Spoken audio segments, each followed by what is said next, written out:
1848.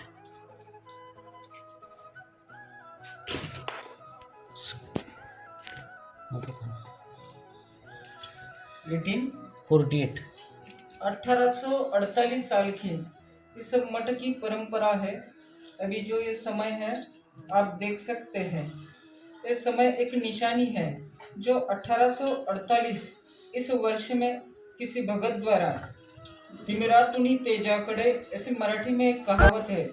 इस अज्ञान की परंपरा को जो भिन्न भिन्न स्वरूप में हमारे भीतर अज्ञान है उसको हटाने हेतु हमें दीप प्रज्वलित करना पड़ता है, और वो ज्ञान का दीप प्रज्वलित करने हेतु यहाँ पे 1848 इस वर्ष में श्री गोविंद प्रभु कृपा लांडगे मठ, इस मठ की परंपरा को इस समय के माध्यम से आप देख सकते हैं कि किस प्रकार से यहाँ पर एक ज्ञान परंपरा कई सालों से, एक कई शतकों से सुचारू रूप से चल रही है। नमोऽम्बोदरं सम्भूतं काणवादनन्तनायकात् प्रभुं नमामि गोविन्दं जीवाविद्याविभञ्जकम्। रुद्रपूर येथील गोविंदप्रभू महाराजांचा विशेष आहे। हा आमच्याकडं आलेला आहे, आम्ही स्वतःहून आणलेला नाही। आता कसं आपण माहूरला जातो, त्यानंतर डोमेग्रामला जातो, तिथनं विशेष आणतो, तर अशा पद्धतीनं हा विशेष आणलेला नाही, तर तो आलेला आहे। म्हणजे आमचे जे पूर्वज होते, आमचे गुरु, आमच्या गुराई आदरणीय श्रद्धेय परमपूजनीय कैवल्यवासी सिनाबाईजी लांडगे, त्यानंतर त्यांचे गुरु आदरणीय श्रद्धेय परमपूजनीय कैवल्यवासी मुकुंदराज बाबा उर्फ जयराज बाबाजी लांडगे, आणखी त्यांचे गुरु आदरणीय श्रद्धेय परमपूजनीय कैवल्यवासी केशराज बाबाजी लांडगे यांनी ह्या मठाची स्थापना केली। आत्ताच आपण समयवर बघितलं, ह्याच्यावर इसवी सन शके 1848 साली हे समयात दान दिलेले आहे। मग त्यावेळेस काहीतरी देवाचं अस्तित्व असणार का नाही? म्हणजे अस्तित्व असल्याशिवाय आपण बघतो की माणूस समोर असल्याशिवाय दान करता येत नाही, किंवा समोर विशेष असल्याशिवाय किंवा देवाची मूर्ती असल्याशिवाय आपल्याला अभिषेक फुलहार काही करता येत नाही। त्या पद्धतीनं ही दान केलेली 1848 साली, पण ह्याच्या आधीपासूनच या मठाची स्थापना झालेली आहे। ते काय आपल्याला पूर्ण सिद्धांताप्रमाणे पुराव्यानुसार सांगता येऊ शकत नाही, कारण का त्या काळामध्ये लिहिणं, पाढी, फोटो काढणं हे आपल्या पंथामध्ये प्रचलित नव्हतं। मग त्या पद्धतीनं आम्हाला सांगण्यात आलेलं आहे रूढी परंपरेनुसार।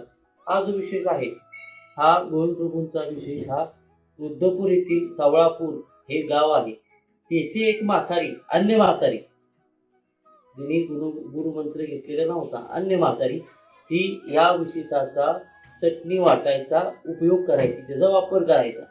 आणखीन आमचे कोण पंजोबा या ठिकाणी होते, मग त्यांना काय पडायचं, सूचक पडायचं, स्वप्न पडायचं, त्यांना जाणवायचं की बाबा माझ्या पाठीची आग होती, इथनं घेऊन जा, माझ्या पाठीची आग होती, इथनं घेऊन जा, कारण का आपण बघतो चटणी हाताला लागल्यानंतर, वाटल्यानंतर हाताची आग होते। मग त्या पद्धतीनं हे त्यांना कळलं नाही की बाबा नक्की का होते, म्हणून ते स्मरणाला बसल्यानंतर त्यांना ते यथोचित परमेश्वराने रुद्रपूर गोविंदप्रभूंनी सांगितलं, कारण का आपल्याला तर माहिती गोविंदप्रभू हे रुद्रपूरचे राहुल माय, राहुल बाप, राहुल ईश्वरू आहेत। कोणा भक्ताला काय देतील, कोणा भक्ताला काय देतील हे काही सांगता येत नाही। म्हणजे त्यांचा माहीत नसतं की बाबा अमुक भक्त आलाय तर त्याला हे दान द्यायचं, तमुक भक्त आलाय तर त्याला ते दान द्यायचं। म्हणजे असं ठरून कधी श्री प्रभू बाबांनी 125 वर्ष राज्य केली, पण ठरून कुठल्याही भक्ताला असं दान दिलेलं नाही की बाबा हा भक्त येईल मग त्यावेळेस ते दान द्यायचं। जसं त्यांना प्रवृत्ती व्हायची तसं ते भक्तांना दान द्यायचे। मग त्या पद्धतीनं त्यांना ते सूचक पडलं। मग एकदम पूर्णपणे त्यांना गोविंदप्रभूंचा विशेष सांगितला, कुठल्या गावाला आहे, कुठली म्हातारी आहे। मग त्या पद्धतीने आमचे पंजोबा, त्यावेळेस काही वाहन नव्हते, साधन नव्हते, मग बैलगाडीचा वापर करून, छकडा करून ते त्या ठिकाणी गेले। त्या ठिकाणी गेल्यानंतर त्या आजीबाईला विनंती केली की बाबा असं असं आमचं आहे, देवाचं आहे, तर आम्हाला ते देताल का? ते म्हणजे घेऊन जा, कारण का त्यावेळेस काही महत्त्वच नव्हतं विशेषांना असं। ते म्हणे घेऊन जा, मी काय मग दुसरा घेते. मग त्या पद्धतीनं दर मजल करत एक 1.25 महिन्याने तिथली तीर्थस्थानं करून आमचे पंजोबा या ठिकाणी आले. आल्यानंतर त्यांनी ह्या विशेषाची या ठिकाणी स्थापना केली. मग आत्ताच आपण बघितलं समया, त्यानंतर हे आसन, त्यानंतर ती हत्ती, हे सगळं त्या काळापासूनच तिथली व्यवस्था आहे. त्या काळापासूनच ही सगळी व्यवस्था आहे. मग आपण तर बघितलं, मग हा विशेष ठेवल्यानंतर त्या फलटण नगरीमध्ये काय होत होतं की सगळ्या अवताराच्या जयंत्या होत होता. गोकुळ अष्टमीची जयंती होत होती. त्यानंतर दत्तात्रय महाराजांची अवतार दिन साजरा करत होते. चक्रपाणी महाराजांचं तर इथं जन्म गावच आहे. 34 वर्ष त्यांनी राज्य केलेले आहेत. मग त्यांचं जन्मकाळ अवतार दिन सुद्धा होतच होता. तसं आणि चक्रधर स्वामी तर जगव्याख्यात आहेतच. चक्रधर स्वामी हे ज्ञानदाता, साधनदाता, प्रेमदाता, हे तर आपल्याला माहिती की हे आहेतच आणि राहणारच आहे. तर त्या पद्धतीनं या 4 अवताराची जयंती होता. मग आमच्या केशराज बाबांची ही स्थापना जी आहे ती आबासाहेब मंदिराच्या लगत हा श्री गोविंद प्रभू कृपा लांडगे मठ, ह्याची स्थापना केशराज बाबांनी केली. त्यावेळेस येथे फलटणमध्ये कोणत्याही मठाचं अस्तित्व नव्हते. फक्त मंदिर आणि मठ एवढंच फक्त अस्तित्व होतं. त्या पद्धतीनं बाबांनी आमच्या पंजोबांनी या मठाची निर्मिती केल्यानंतर आपल्यामध्ये एक धार्मिक कार्यक्रम व्हावा, आपल्याकडनं एक अन्नदान व्हावं, एक पुढच्या पिढीला काहीतरी सेवा दास्य व्हावं किंवा रूढी परंपरेनं कोणता तरी एक कार्यक्रम व्हावा, त्या पद्धतीनं ह्या गोविंद प्रभू जयंतीचं आयोजन केलं.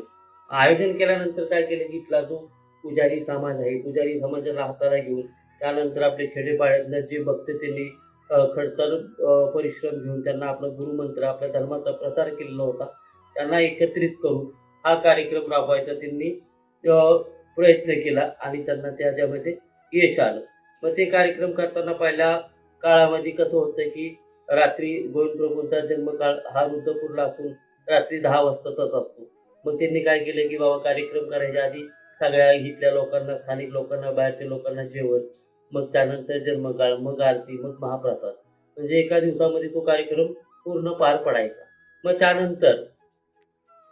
त्यानंतर आधुनिक पद्धतीनं किंवा काळमान बदलल्यानंतर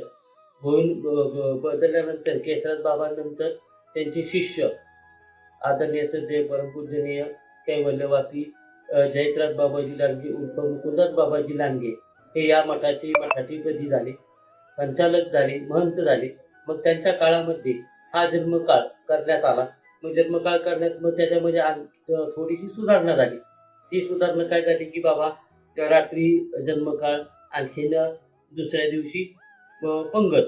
मग त्या काळ असा होता की त्यावेळेस धर्माचा प्रसार एवढा वाढलेला नव्हता. त्यावेळेस यजमान लोक सुद्धा सुजलाम सुफलाम नव्हते. मग त्यानंतर काय व्हायचं की रात्री जन्मकाळ सकाळी पंगत करण्याचा अर्थ काय की त्या जन्मकाळाच्या वेळेस जर पंगत केली आली तर दक्षिणा द्यायला सुद्धा त्या साधूंकडे, महंतांकडे पैसे नसायचे.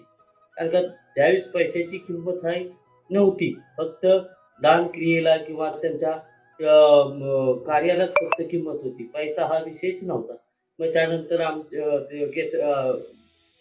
जयत्राज बाबांनी काय केले की आदल्या दिवशी जन्मकाळ करायचा, दुसऱ्या दिवशी हीच पेटी फोडायची 5 वाजता, तीच आपल्या यजमानांकडे शिष्यांच्या सुपूर्त करायची आणि त्याच पेटीतनं दान, दक्षिणा, अन्नदान, कारण का अन्नदानाला माणसं देत होते, पण कशा स्वरूपात देत होते? सामान स्वरूपात देत होते. पैशाच्या स्वरूपात कोणीही दान देत नव्हते त्या काळामध्ये. कारण का त्या काळामध्ये पैशाला महत्त्व नव्हतं. तेल देत होते, गहू देत होते, बाकी सगळं देत होते, पण पैसा हा रोकड पैसा हा कमी येत होता. त्या पद्धतीनं मग हा दानपेटी फोडायची. मग दुसऱ्या दिवशी त्यांना ते दक्षिणेसाठी त्याचा वापर व्हायचा. मग काळांतराने दिवस गेल्यानंतर त्यांना त्यांच्या एक होतकरू शिकीन आदरणीय श्रद्धेय परमपूजनीय गुरुवर्य आमच्या गुराई तपस्विनी सेनाबाईजी लांडगे उर्फ मुकुंदास बाबाजी लांडगे हे आमचे आजोबा म्हणजे जयत्राज बाबा असतानाच त्यांनी अर्धी ते 80% या मठाची जबाबदारी सांभाळली. म्हणजे कशा पद्धतीनं सांभाळली तर सगळंच ते बघायच्या की बाबा कार्यक्षमता, कोण आलं कोण गेलं काय होतं. मग त्या काळामध्ये हे जुनं माळवत होतं. कारण का आपण बघितलं असता की 1848 मध्ये जवळजवळ 100 वर्षाचा ह्या मठाचा इतिहास आहे. मग त्या काळामध्ये सिमेंट, दगड, विटा असं काही प्रकारचं साधन नव्हतं. मग हे माळवत म्हणजे मातीनं तयार केलेलं हे पूर्णपणे बांधकाम होतं. आमच्या गुराई पुढे झाल्यानंतर त्यांनी काय केलं, हे तिथून ते इथपर्यंत पूर्णपणे सगळं मातीचं पाडून आरसीसी केलं. पूर्णपणे आरसीसी केलं. ह्याला पाठिंबा कोणाचा होता तर राहुल माय, राहुल बाप, राहुल शिवरी, जसं आपण त्यांना पदवी दिलेली आहे लोकांनी, त्या पद्धतीने श्री गोविंदप्रभू आमच्या गुरांच्या पाठीशी उभे राहिले. त्यामुळे हे आरसीसी बांधकाम एक नाही तर 2 मजली त्यांनी करून दाखवली. पण कोणत्या अवस्थेत केलं की त्यांची शारीरिक क्षमता सुद्धा तशी नव्हती. त्यांचं 24% किडनी स्टोनचं ऑपरेशन झालेलं होतं. त्यांची शुगर हाय असायची, 525 कधी हाय असायची तर लो 73-75 असायची. बीपीचा त्रास होता. अशी अनेक आजारांनी रोगाने त्या त्रस्त झालेल्या होत्या. पण धार्मिक कार्यामध्ये किंवा गोविंद प्रभू त्यांच्या पाठीशी असल्यामुळं त्यांनी हा आपला धर्मप्रसार किंवा धर्माचं कार्य आहे ते अखंडपणे चालू ठेवलं. मग त्यानंतर 15 डिसेंबर 2019 साली एक आमच्या मठाला किंवा आमच्या परिवाराला एक दुःखाचा डोंगर कोसळल्यासारखं एक घटना घडली की 3 वाजता आमच्या गुराई अचानक सौम्य प्रकारचा हृदयविकाराचा झटका आला आणि त्यामध्ये त्या गेल्या. मग त्या गेल्यानंतर मग त्या जायच्या आधी त्यांनी काय केलं की नंतर त्यांच्या हातामध्ये कारभार आल्यानंतर 2004 साली आमचे आजोबा आदरणीय जयत्राज बाबाजी उर्फ मुकुंदराज बाबाजी लांडगे यांचं अकस्मात निधन झाल्यानंतर पूर्णपणे जबाबदारी आमच्या गुरांवर पडली. मग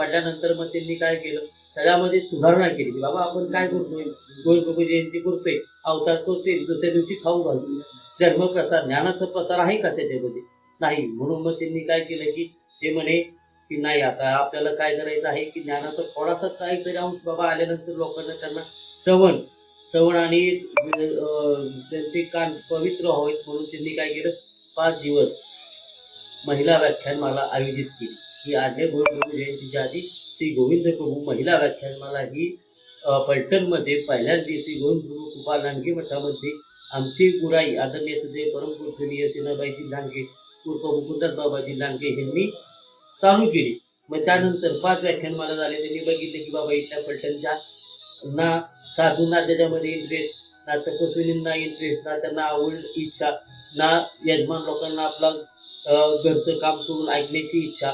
म्हणून त्यांनी काय केलं, 5 वर्षांनी श्री गोविंद प्रभू महिला व्याख्यानमाला बंद करून 5 वर्ष काय केले त्यांनी पंचावतारून बाहेर केला.